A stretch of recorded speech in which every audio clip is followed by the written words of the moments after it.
माँ पर और पिता पर कुछ पंक्तियां आपके बीच निवेदित करता हूं। आप यहाँ जितने लोग बैठे हैं, मुझे नहीं मालूम कि किनकी माँ जीवित हैं और किन्होंने माँ को खो दिया, पर मेरा व्यक्तिगत मत यह है कि जिनकी माँ जीवित हैं, जिनके पिता जीवित हैं, वो दुनिया के सबसे संपन्न लोग हैं, वो दुनिया के सबसे अमीर लोग हैं, वो दुनिया के सबसे धनाढ्य लोग हैं। 1 मिनट के लिए बचपन में लौटिएगा, याद कीजिएगा जब हम बहुत छोटे थे, माँ की गोद में थे, माँ का स्तनपान करते थे, तब माँ का एक स्तन मुंह में लेकर हमने उस माँ को दूसरे स्तन पर अपने छोटे छोटे पैरों से न जाने कितनी बार मारा, पर उस माँ ने हमें दूध पिलाना बंद नहीं किया।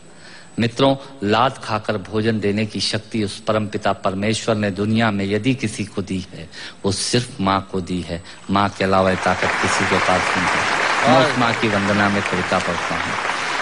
याद कीजिएगा उन दिनों में जब हम चौके में रसोई में बैठकर खाना खाया करते थे और माँ खाना बनाती थी, उस वक्त थाली पर बैठकर हमने जब भी इधर उधर देखा, वो माँ समझ गई और उसने नमक का डब्बा हमारी तरफ सरका दिया। हमारे बिना बोले को समझने वाली वो माँ, जब हम उसे खो देते हैं, वो माँ हमें बहुत याद आती है। वो माँ जो हमारे परीक्षा देते जाते वक्त दही की कटोरी लेकर शगुन बनकर आकर खड़ी हो जाती थी, उसे हम खो देते हैं। वो माँ हमें बहुत याद आती है। रमेश सोज की 4 पंक्तियां माननीय नेताजी यहाँ बैठे हैं, मैं पढ़ता हूँ। मुझे अच्छी लगती है कि बहुत रोते हैं लेकिन दामन हमारा नम नहीं होता, इन आंखों के बरसने का कोई मौसम नहीं होता, मैं अपने दुश्मनों के बीच भी महफूज रहता हूँ, मेरी माँ की दुआओं का खजाना कम नहीं।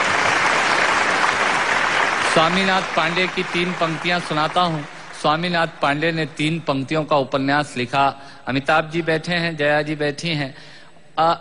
3 पंक्तियों में पूरा उपन्यास लिख दिया। उसने लिखा, एक विधवा माँ थी, उसके 2 बेटे थे। एक बेटा नीचे वाले माले पर रहता था, दूसरा बेटा ऊपर वाले माले पर रहता था।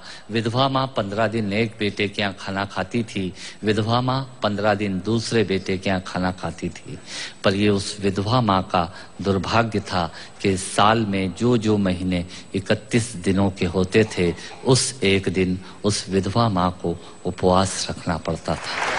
9 महीने पेट में रखने वाली माँ जब एक जवान बेटे को एक दिन भारी लगने लगी, तब इस नालायक हास्य व्यंग के कवि ने कुछ पंक्तियां माँ के लिए लिखी। सुनिएगा, यात्रा कीजिएगा मेरे साथ। माँ संवेदना है, भावना है, एहसास है। माँ संवेदना है, भावना है, एहसास है। माँ जीवन के फूलों में खुशबू का वास है। माँ रोते हुए बच्चे का खुशनुमा पलना है। माँ मरुथल में नदी या मीठा सा झरना है। माँ मरुथल में नदी या मीठा सा झरना है। माँ लोरी है, गीत है, प्यारी सी थाप है। माँ पूजा की थाली है, मंत्रों का जाप है। माँ आंखों का सिसकता हुआ किनारा है। माँ गालों पर पप्पी है, ममता की धारा है। माँ झुलसते दिनों में कोयल की बोली है। माँ मेहंदी है, कुमकुम है, सिंदूर है, रोली है। माँ कलम है, दवात है, स्याही है। माँ परमात्मा की स्वयं एक गवाही है। माँ त्याग है, तपस्या है, सेवा है। माँ फूंक से ठंडा किया हुआ कलेवा है। माँ अनुष्ठान है, साधना है, जीवन का हवन है। माँ जिंदगी के मोहल्ले में आत्मा का भवन है। माँ चूड़ी वाले हाथों के मजबूत कंधों का नाम है। माँ काशी है, काबा है और चारों धाम है। माँ चिंता है, याद है, हिचकी है। माँ बच्चे की चोट पर सिसकी है। माँ चूल्हा, धुआं, रोटी और हाथों का छाला है। माँ जिंदगी की कड़वाहट में अमृत का प्याला है। माँ पृथ्वी है, जगत है, धूरी है। माँ बिना इस सृष्टि की कल्पना अधूरी है। तो माँ की ये कथा अनादि है, ये अध्याय नहीं है, और माँ का जीवन में कोई पर्याय नहीं, और माँ का जीवन में कोई पर्याय नहीं है। तो